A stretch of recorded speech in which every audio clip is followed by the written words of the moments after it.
Jard porte un nom dont l'origine se perd dans la nuit des temps. Au fil des siècles, plusieurs hypothèses ont été avancées pour tenter d'en percer le secret. Certaines paraissent plausibles, d'autres plus incertaines.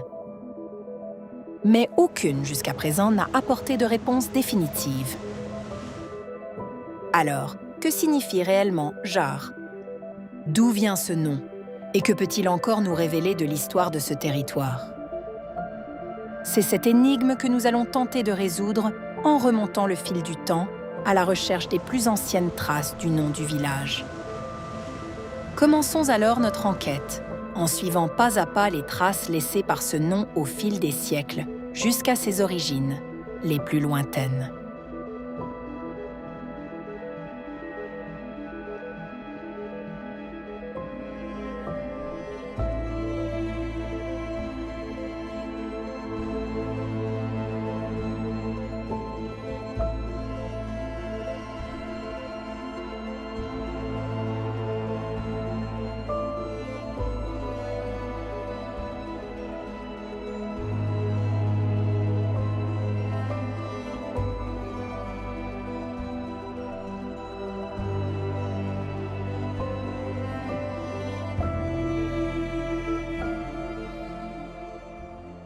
La première hypothèse attribue au nom de Jard une origine latine. Il dériverait du mot latin jartum, désignant un jardin.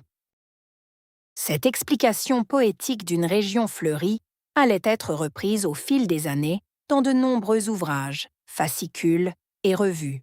L'étymologie de Jard est peu précise, mais viendrait du latin jartum, qui signifie jardin. Elle est située à 20 km au sud des Sables d'Olonne, sur une légère hauteur encadrée par une magnifique forêt de pins et de chênes verts qui longe l'océan sur une longueur de 6 km. Et notre commune n'est pas seulement un jardin d'agrément. L'absence d'industrie, son microclimat et sa forêt de pins maritimes... Pourtant, autrefois, la région n'était encore qu'un vaste territoire de landes et de forêts de chênes verts. Cette interprétation repose aussi sur une méconnaissance du latin.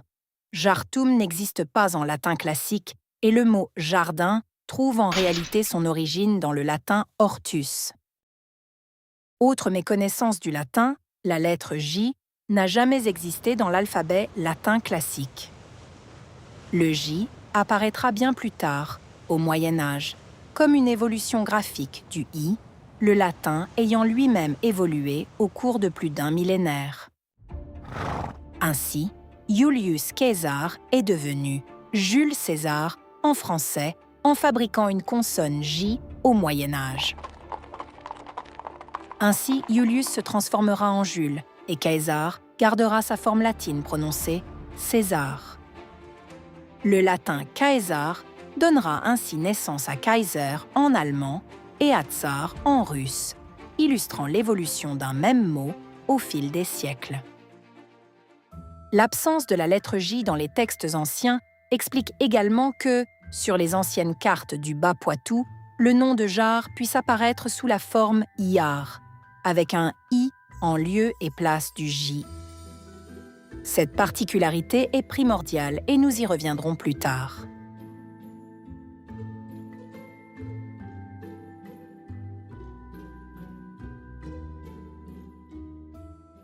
La deuxième hypothèse donne une autre piste, probablement plus solide, mais nous ramène toujours à l'ancien terme « jar », apparenté à « jardin », mais issu du germanique « gart », « gardeau », qui désignait un espace clos ou clôturé.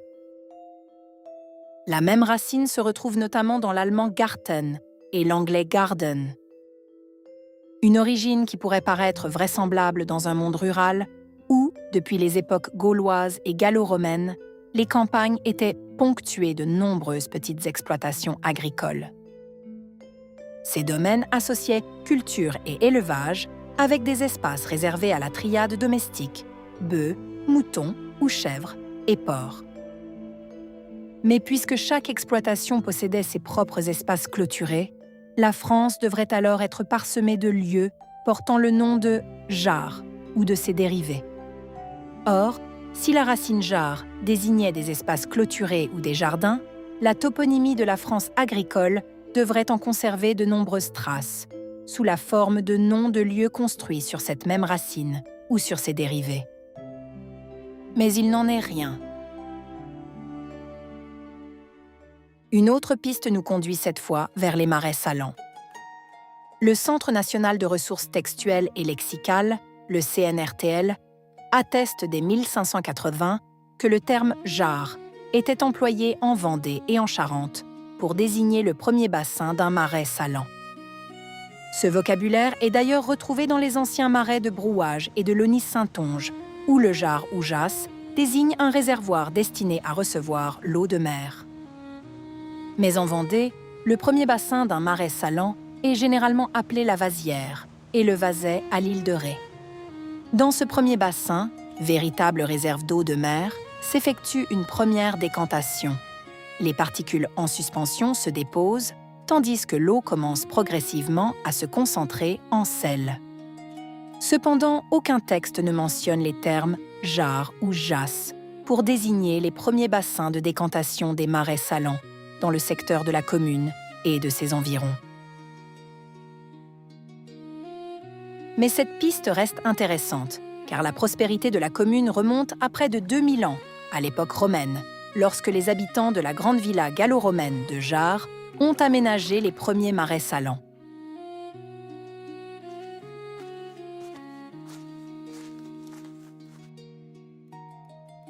Nous avons vu précédemment que de nombreuses cartes anciennes écrivaient « Jarre » avec un « i », donnant ainsi la forme « Yarre ». Cette particularité, loin d'être anodine, nous invite à nous interroger sur l'origine même de ce nom et sur les formes anciennes qui ont pu lui donner naissance. Pour comprendre l'origine, il faut étendre les recherches et comparer Jarre à d'autres communes aux noms similaires. Il faut aussi comprendre que, jadis, le français n'était pas la langue globale du pays. Dès l'époque celtique et longtemps après, les mots évoluaient et se prononçaient différemment selon les régions. Au Moyen Âge, la France était partagée entre les langues d'Oïl, parlées au nord, et les langues d'Oc, parlées au sud, qui donneront leur nom aux langues d'Oc. Un personnage historique majeur maîtrisait ces deux langues, Richard Cœur de Lion. Guerrier et poète, Richard Cœur de Lion incarne l'idéal du prince du XIIe siècle, à la fois chevalier et homme de culture. Étonnamment, ce roi d'Angleterre ne parlait pas l'anglais de son temps, mais le français d'Oïl de son père et la langue d'Oc de sa mère. De son talent de poète nous sont parvenues deux compositions, l'une en langue d'Oïl, l'autre en langue d'Oc.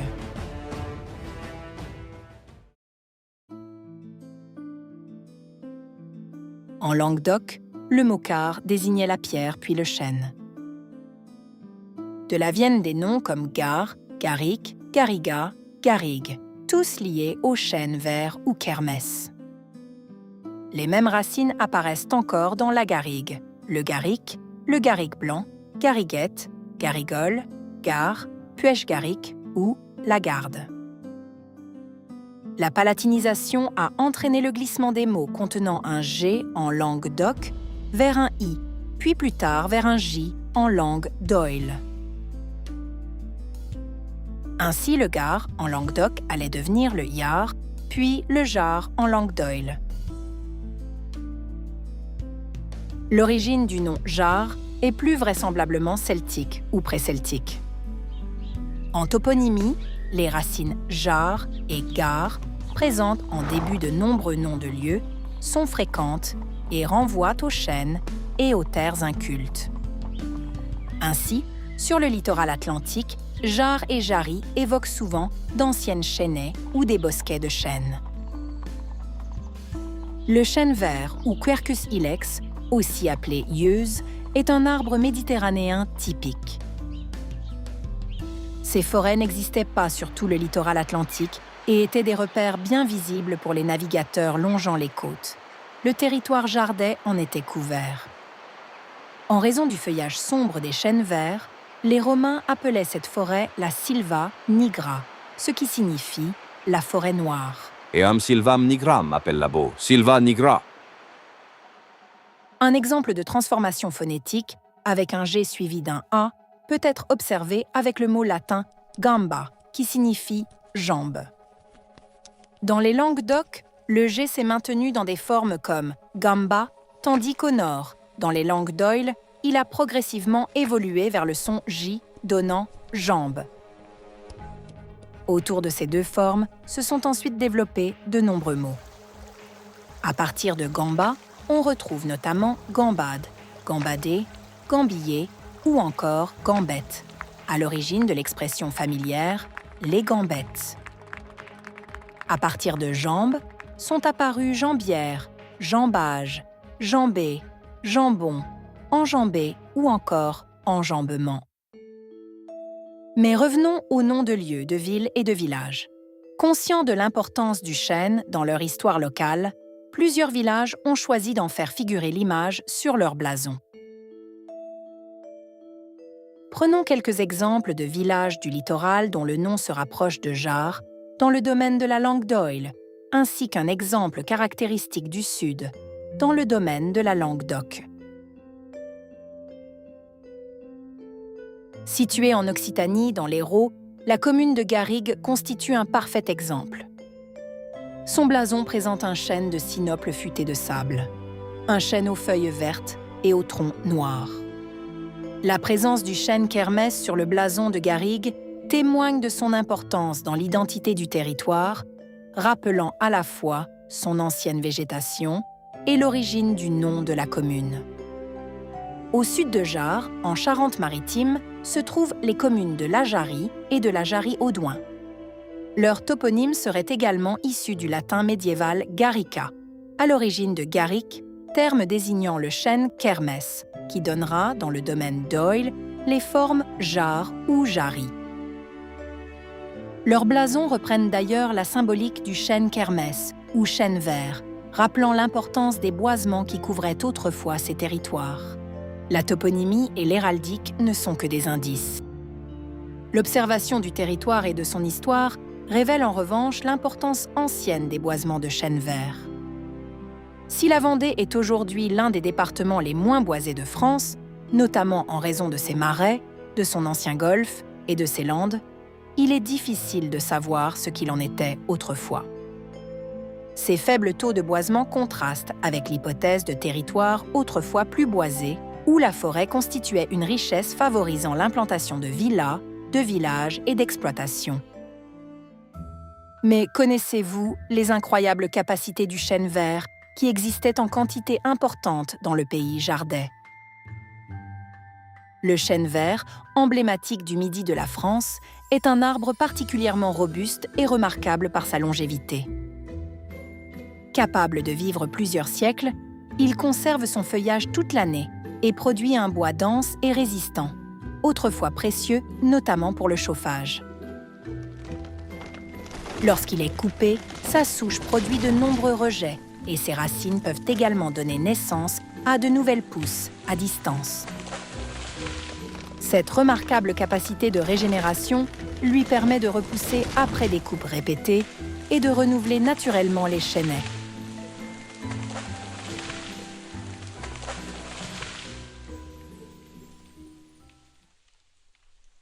L'implantation de la grande villa gallo-romaine de Jarre apporte un éclairage supplémentaire. Pendant des siècles, le bois a été à un village ce que l'énergie est aujourd'hui à nos sociétés, une ressource essentielle à son développement. Il servait à se chauffer, à construire les maisons, à cuire les poteries, à alimenter les forges et les fours, mais aussi à fabriquer les outils et de nombreux objets du quotidien. Sans bois, pas de chauffage, pas de cuisson, pas d'artisanat et donc pas véritablement de développement économique. La poterie constituait un élément essentiel de la vie quotidienne. Si de nombreuses céramiques retrouvées à Jarre provenaient de régions parfois lointaines, voire de territoires étrangers, une partie des récipients était également produite localement. Gobelets, assiettes, cruches, pots et autres récipients accompagnaient les gestes ordinaires. Préparer, conserver, servir et consommer les aliments. Le forgeron exerçait également un métier indispensable au fonctionnement de la villa.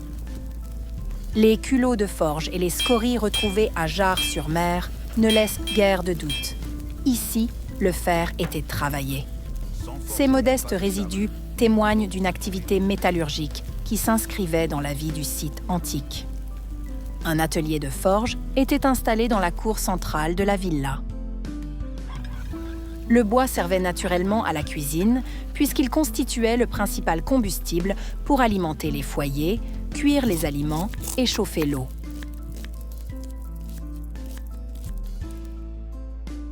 Très dense, dur et résistant, le bois du chêne vert pouvait fournir un excellent bois d'œuvre, notamment pour les pièces de construction nécessitant solidité et résistance. Mais ces troncs, souvent tortueux, limitaient son emploi pour les grandes pièces de charpente.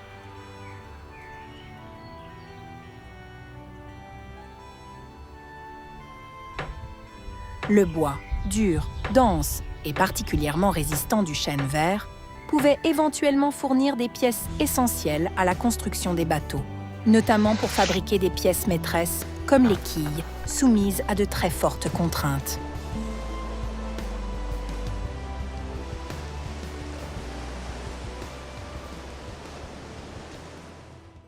La villa gallo-romaine de Jars disposait d'un système de chauffage central inventé par les Romains, l'hypocauste.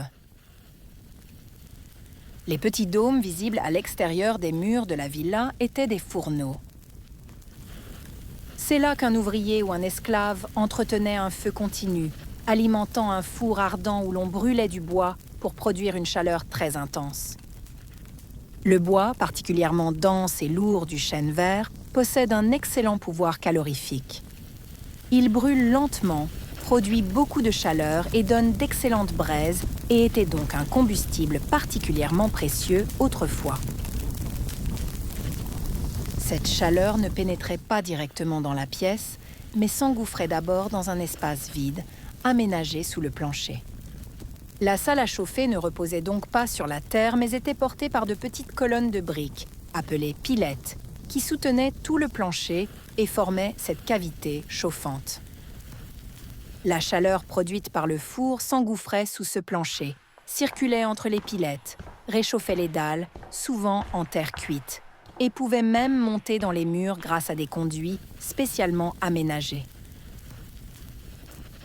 La présence d'un hypocauste à Jars témoigne de la richesse des occupants, de leur confort élevé et de l'abondance de bois nécessaire à son fonctionnement. Ce système, utilisé notamment dans les thermes et dans les villas les plus confortables, permettait d'obtenir une chaleur douce et régulière. Des pilettes d'hypocauste ont d'ailleurs été retrouvées sur le site de la villa gallo-romaine de Jars, témoignant d'un niveau de confort et de richesse exceptionnel pour l'époque. Il est fort probable qu'un système similaire ait également existé à Saint-Vincent-sur-Jars, autrefois appelé Beccacum. Des thermes gallo-romains y sont signalés depuis longtemps, notamment entre la Rochette et le Bouille, où des vestiges de bâtiments ont été retrouvés. Cette hypothèse paraît d'autant plus plausible que cette zone se situe à une altitude plus basse que Jars et à proximité de la rivière du Goulet, des conditions particulièrement favorables à l'implantation d'un tel aménagement.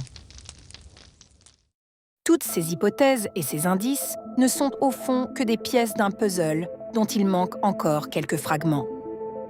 Une chose semble pourtant certaine, le territoire jardais n'était pas un simple jardin, et l'hypothèse de clôture pour les cultures ou le bétail ne suffit pas, à elle seule, à expliquer l'origine du nom. Mais si Jars tire bien son nom de son ancien environnement boisé, comme cela s'est produit pour d'autres communes, alors une autre histoire se dessine. Celle d'un territoire autrefois largement couvert de chênes verts, ces forêts que les Romains désignaient sous le nom de Silva nigra. Une forêt abondante, renouvelable et précieuse dont le bois pouvait servir au chauffage, aux constructions et même, dans certains cas, à la construction navale. Une véritable richesse naturelle qui aurait pu accompagner et soutenir la prospérité du pays jardais. Et, depuis des millénaires, le chêne vert est toujours là. Il pousse encore sur nos terres comme un témoin silencieux du paysage qui nous a précédés. Comme si, à travers ses racines, il avait conservé la mémoire d'un territoire aujourd'hui profondément transformé, Alors, derrière les formes anciennes de Jar, Yar, Jart ou Gart, derrière les siècles et les transformations du paysage, se cache peut-être une explication beaucoup plus simple qu'il n'y paraît. Et si le chêne vert était finalement la clé de l'énigme? Si tel est le cas, alors notre nom ne serait pas seulement l'héritage d'un paysage disparu. Il porterait encore en lui la mémoire de la richesse qui fit autrefois la prospérité de ce territoire. Évoquer Jars-sur-Mer et Saint-Vincent-sur-Jard, c'est entr'ouvrir la porte d'une histoire qui plonge ses racines dans la nuit des temps.